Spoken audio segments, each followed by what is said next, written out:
Very very good morning to all of you. I hope you are doing well. As you know very well कि हमने जितने भी डान के articles हैं जो करंट अफेयर्स, पाकिस्तान अफेयर्स और इंटरनेशनल रिलेशंस को कवर करते हैं, जो CSS 2026 के लिए बहुत ज्यादा इंपॉर्टेंट आर्टिकल्स हैं।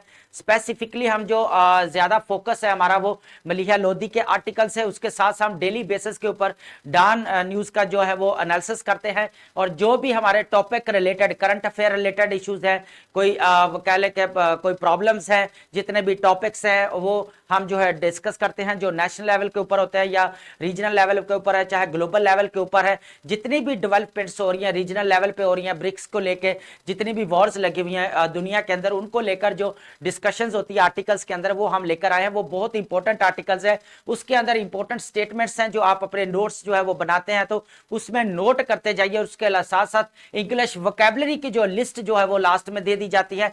आप इंग्लिश वोकैबुलरी को अपनी बूस्ट अप कर सकते हैं।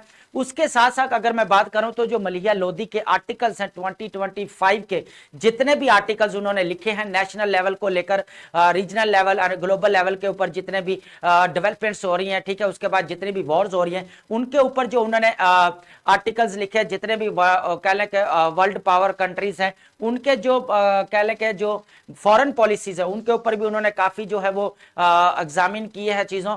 तो वो हम इन चीजों को लेकर डिस्कस करेंगे। ये आपके CSS 2026 के लिए बहुत ज्यादा इंपॉर्टेंट मटेरियल है। आज जो हमारा आर्टिकल है वही मलीहा लोधी का आर्टिकल है, बहुत इंपॉर्टेंट आर्टिकल है। Basically it is about hard power and soft power. यहां पर हम थोड़ा सा अगर बता दें, हार्ड पावर ये होता है कि जबरदस्ती जो है वो अपनी ताकत को यूज करके बात मनवा लेना। जैसा कि आपको आप समझ गए होंगे कि दुनिया के अंदर अभी क्या चल रहा है, कैसे जो है वो जोर देकर जो है इकोनॉमिक प्रेशर है, चाहे पॉलिटिकल प्रेशर है, चाहे कह लें कि आपका मिलिट्री प्रेशर देकर जो है अपनी बात मनाई जाती है। अगर नहीं माने तो फिर जो आपको उसका जो हिसाब किताब देना पड़ता है। तो अगर दूसरी साइड पे अगर सॉफ्ट पावर को देखा जाए तो यहाँ पे दो एग्जांपल है। आप यूएसए को देख सकते हैं, चाइना को यहाँ पर देख सकते हैं कैसे डेवलपमेंट्स हो रही हैं, ठीक है। उसके बाद सॉफ्ट पावर का मतलब ये होता है कि म्यूचुअल अंडरस्टैंडिंग होनी चाहिए, म्यूचुअल एंगेजमेंट होनी चाहिए, रिकंसिलेशन होनी चाहिए। उसके बाद म्यूचुअल डायलॉग्स होने चाहिए, कंट्रीज के दरमियान में बाउंड्री टू बाउंड्री होने चाहिए। तो ये सारे जो सॉफ्टवेयर, लेकिन आज जो है वो इस आर्टिकल के अकॉर्डिंग जो है वो पूरी दुनिया का जो वो जियोपॉलिटिक्स के अंदर जो हार्ड पावर को यूज किया जा रहा है वो एक कह लें कि बड़ा नॉमिनेटेड जो है वो बन गया है टॉपिक। यहाँ पर डिबेटेबल टॉपिक भी कह सकते हैं, डिबेटेबल टॉपिक बन गया है। तो day by day hard power का जो है इस्तेमाल होता ज्यादा नजर आ रहा है, लेकिन सॉफ्ट पावर यहाँ पर नजर नहीं आ रही। इस आर्टिकल्स में हम थोड़ा सा देखेंगे कि किस तरह हार्ड पावर जो है बढ़ रही है, ठीक है। उसके एग्जांपल्स देखेंगे कौन कौन सी हैं, ठीक है, ये भी देखेंगे, ठीक है। चलते हैं अपने आर्टिकल की तरफ। सबसे पहले यहाँ पर देखते हैं जी, main return of hard power. Maleeha Lodhi ने लिखा है आर्टिकल, बहुत इंपॉर्टेंट आर्टिकल है आपके एग्जाम पॉइंट ऑफ व्यू से। The resurgence of hard power in modern geopolitics. जो ज्योग्राफियाई सियासत है, अभी बढ़ती सियासत है, उसके अंदर वो बोलती है कि हार्ड पावर जो है वो डे बाय डे बढ़ती जा रही है। अगर यहां पर देखें, military force and economic cohesion have return to the centre stage. यहां पर मिलिट्री फोर्स और इकोनॉमिक जो प्रेशर है, कोहेजन का मतलब होता है दबाव, प्रेशर जो है ना, उसने एक नई शेप दे दी है जियोपॉलिटिक्स को, और वो जो है कह लें कि एक मरकज में आ चुकी है, सेंटर उसके फ्रंट पे आ चुकी है कि हर जगह पे यही यूज की जा रही है। उसके बाद displacing hopes for dialogue driven international relation. यहां पर इंटरनेशनल रिलेशंस के अंदर जो है यहां पर नजर नहीं आ रही। ये जो हार्ड पावर है ये हर्डल्स बनती जा रही है इंटरनेशनल रिलेशंस में, बाउंड्री टू बाउंड्री। उसके बाद सॉफ्ट पावर रिमेन्स वाइटल। अभी तक जो सॉफ्ट पावर जो है वो नजर आनी चाहिए थे वो अभी तक नजर नहीं आ रही, क्योंकि हार्ड पावर जो है आपकी बढ़ती जा रही है, ठीक है। सबसे पहले बड़ी रीजन अगर देखें यहां पर दुनिया के अंदर, सबसे पहले मिलिट्री डोमिनेंस जो है बढ़ता जा रहा है। यहां पर देखें जी, फ्रॉम गजा टू यूक्रेन अगर देखें, आप समझिए, मैं जब भी क्राइसिस का नाम या वॉर का नाम ले रहा हूं तो आपको उसी वक्त पता चल जाता। Forces have become the option of the first resort बन गया यहां पर। Recent conflict Israel and regional strikes, जो आपको पता ही है पैलेस्टाइन के अंदर की बात की जा रही है, ईरान की बात की जा रही है। यहां पर इन्वेजन रशिया को देख ले, यूक्रेन के ऊपर हमला किया तो एक मिलिट्री फोर्स उसके ऊपर ज्यादा चल रही है, मिलिट्री डोमिनेंस। उसके बाद हेजेमोनी, हार्ड पावर का मतलब यूज करने का हेजेमोनिक बिहेवियर को जो है बढ़ाना है, ठीक है, अगेंस्ट कंट्रीज के, जो भी थर्ड वर्ल्ड कंट्रीज हैं, जो भी कंट्रीज है उनके अगेंस्ट क्या किया जाता है। यहां पर एक्शन अगेंस्ट पाकिस्तान। इंडिया को देख लें, कहते हैं रिप्रोचमेंट अफगानिस्तान के हो रही है, उसकी वजह से टेररिज्म जो है वो केपीके के अंदर बलूचिस्तान के अंदर बढ़ती जा रही, तो उसकी वजह से एक नई कह लें कि जियोपॉलिटिक्स के अंदर हार्ड पावर आ रही है। Signal profound shift towards gun boat diplomacy. यहां पर जो डिप्लोमेसी पहले होती थी, अब गन बोट की बेस के ऊपर डिप्लोमेसी की जा रही है, दबाव देकर धमकियां देकर जो है वो डिप्लोमेसी की जा रही है। यहां पर कोई भी बात अगर नहीं मारा तो उसको जो है वो थोड़ा प्रेशर देकर, दबाव वगैरह देकर उसको बात मनवा ली जाती है। तो यहां पर ये सेकंड अगर देखा जाए इकोनॉमिक ऑरिजिन है, यहां पर इकोनॉमिक को अगर यहां पर देखा जाए,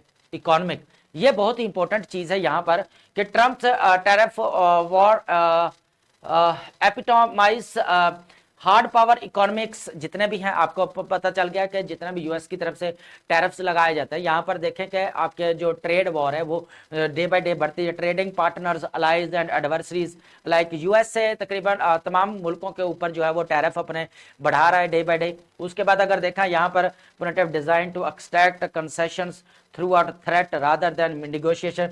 ये जो है थ्रू आउट अगर देखा जाए इकोनॉमिक प्रेशर है, ये थ्रेट्स को बढ़ा रहा है लेकिन कमी उसमें नहीं कर रहा। तो यहां पर सेकंड रीजन ये है। अगर यहां पे सॉफ्ट पावर को देखा जाए, सॉफ्ट पावर का मतलब क्या है? Mutual understanding, truth and reconciliation का मतलब होता है, डायलॉग्स का मतलब होता है यहाँ पर boundary to boundary, regional level के ऊपर, ग्लोबल लेवल के ऊपर जो ऑर्गेनाइजेशंस बनाई गई हैं उनका पर्पस ये है सॉफ्ट पावर को लेकर आना, लेकिन वो यहाँ पर नजर नहीं आती। यहाँ पर इस चीज का बड़ा जो दुख है।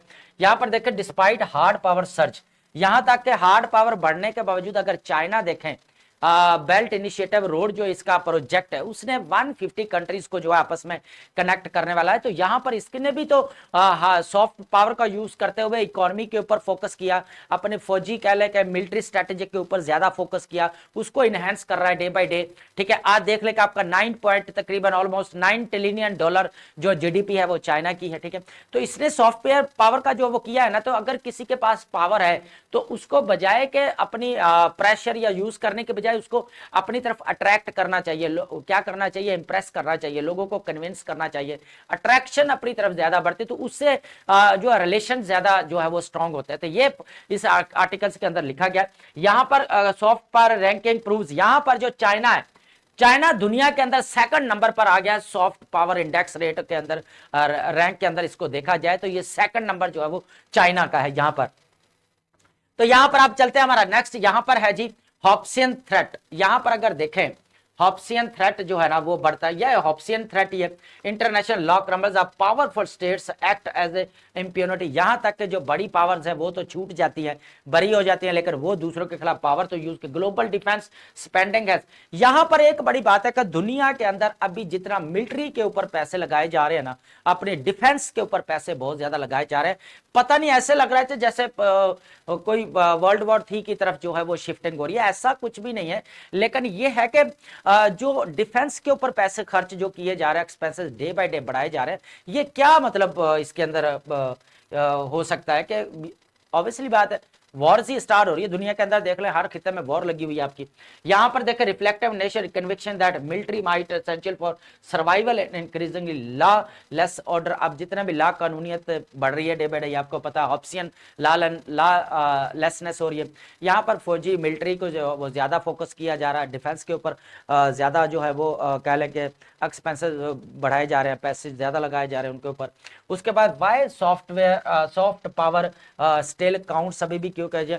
जोसेफ नए फाइनल वर्क में लिखा है, जोसेफ नए ने बहुत अच्छा लिखा है कि वो कहता है कि attraction reduce the reliance on corrosion. जो अट्रैक्शन है, अगर कोई भी दुनिया के अंदर ताकतवर कंट्री है पावर, तो उसको अपनी तरफ अट्रैक्ट करना चाहिए। उससे ये नहीं होगा कि उसकी पावर कम हो जाएगी, ठीक है, और ज्यादा बढ़ेगी। Trust building and persuasion secure lasting cooperation. यहां पर ट्रस्ट बिल्डिंग की बहुत ज्यादा जरूरत है, ट्रुथ एंड रिकंसिलेशन एंड उसके बाद म्यूचुअल अंडरस्टैंडिंग, ये बहुत ज्यादा, म्यूचुअल कॉपरेशन, इससे पावर कम नहीं होती, इससे और ज्यादा बढ़ती। ठीक है, तो इनके कारण का। उसके बाद अगर हम hard resources can not replace respect and aligned soft power, यहां तक कि जो हार्ड पावर है वो कभी भी अपनी रिस्पेक्ट गेन नहीं कर सकती। यहां पर बहुत इंपॉर्टेंट स्टेटमेंट है, नोट कर लें अपने, बहुत ही इंपॉर्टेंट है कि यहां पर ये बहुत इंपॉर्टेंट का जोसेफ ने एंड रॉबर्ट कोहेन ने जो है ना एक स्टेटमेंट लिखी है basically hard power soft power को लेकर। ये बहुत इंपॉर्टेंट है, आप करंट अफेयर के अंदर क्वेश्चन आएगा तो आप लाजमी पुट करिएगा। इफ अ कंट्री अट्रैक्टिव वो कहता है कि अगर कोई भी कंट्री पावर, यहां पर बात करने का, अगर कोई बहुत ज्यादा पावरफुल कंट्री है, अगर वो अट्रैक्ट करता है तो उसको क्या करना है, it wouldn't need to rely as much in incentives और penalties to shape the behaviour others. तो इसका मतलब ये जरूरत नहीं है कि वो दूसरे के ऊपर पेनाल्टीज लगाए, टैरिफ्स लगाए अपनी ताकत को और बढ़ाने के लिए, ऐसा नहीं है ये, बल्कि उसका क्या पर्पज है यहां पर, टोटल जो है यहां पर उसका मतलब ट्रस्ट बिल्डिंग की तरफ उसको जाना चाहिए। तो ये इंपॉर्टेंट स्टेटमेंट है, इसको आप नोट डाउन कर लें। आप चलते हैं 20 लिस्ट, जो वर्ड है हमारे पास बहुत इंपॉर्टेंट वर्ड है, इनको यहां पर हम देखते हैं। सबसे पहले अगर प्रैग्मेटिक देखा जाए तो आपको पता, प्रैक्टिकल मेजर्स को बोला जाता है, रियलिस्टिक अप्रोच को बोला जाता है, हकीकत पसंदाना, अमली, एम्बिगुअस आपको पता है गैर वाज़ेह को बोला जाता है, having more than meaning and unclear, meticulous showing great attention to details, resilient, able to recover quickly from difficulties, किसी चीज से दोबारा ठीक हो जाना, लचकदार, मुश्किलात से जल्द संभल जाना। इनएविटेबल का होता है मतलब होता है सर्टेन टू हैपेंस, जिससे बचा ना जा सके, जिससे जो होना ही होना है, ठीक है। एडवर्सिटी होता है डिफिकल्ट और अनप्लेजेंट सिचुएशन को, एडवर्सिटी किसको बोला जाता है, अनप्लेजेंट सिचुएशन को बोला जाता है। अलिविएट का मतलब होता है to make something less where, किसी को कम करना, तकलीफ को, पेन को कम करना। यहां पर अबिक्यूशियस का मतलब होता है यहां पर प्रेजेंट, हर जगह पे मौजूद होना, ठीक है। उसके बाद है एरेडिकेट, यहां पर वर्ड हमारे पास क्या है, एरेडिकेट। एरेडिकेट का मतलब होता है खत्म कर देना, मिटा देना, ठीक है, जड़ से। टू कंप्लीटली डिस्ट्रॉय और रिमूव समथिंग। वियाबल का मतलब कैपेबल और वर्किंग सक्सेसफुली, कारामद काम करना, अच्छा काम करना। डिटोरिएट का मतलब to become worse in condition, quality. Precarious, not secure, likely to fall and collapse, जो तबाह होने का उसका चांसेस ज्यादा होता है। ओमनियस आपको पता है न्यूहुसत को बोला जाता है, खतरनाक को बोला जाता है। Giving the impression that something bad will happen, तो बुरा कुछ होने वाला हो, खतरनाक हो। ट्रांजिएंट का मतलब होता है, ट्रांजिएंट का आर्जित को बोला जाता है, lasting only for a short time. Conspicuous का मतलब होता है वाजे, क्लियर को बोला जाता है, इजीली सीन और नोटिस्ड जो है वो किया जा सके। उसके बाद है प्रोलिफरेट का मतलब होता है फैलना, क्या होना, फैल जाना, ठीक है। यहां पर to increase rapidly in numbers, ठीक है, नंबर्स में बढ़ जाना। उसके बाद अगर कोग्निजेंट का देखा जाए, कोग्निजेंट बहुत इंपॉर्टेंट है, आगाह या बाखबर को बोला जाता है, हैविंग नॉलेज, अवेयरनेस। रेपरकेशन का आपको पता है नताज को बोला जाता है, unintended consequences and event actions. Fortify का मतलब होता है स्ट्रेंथन करना, टू मेक स्ट्रॉन्ग। परपेचुएट का मतलब होता है टू मेक समथिंग कंटिन्यू, किसी चीज को जारी रखता, ठीक है, किसी चीज को क्या करना, जारी रखना। तो ये है जी हमारे जितने भी इंपॉर्टेंट वर्ड्स हैं ये हमने डिस्कस किए हैं, ठीक है। ये आप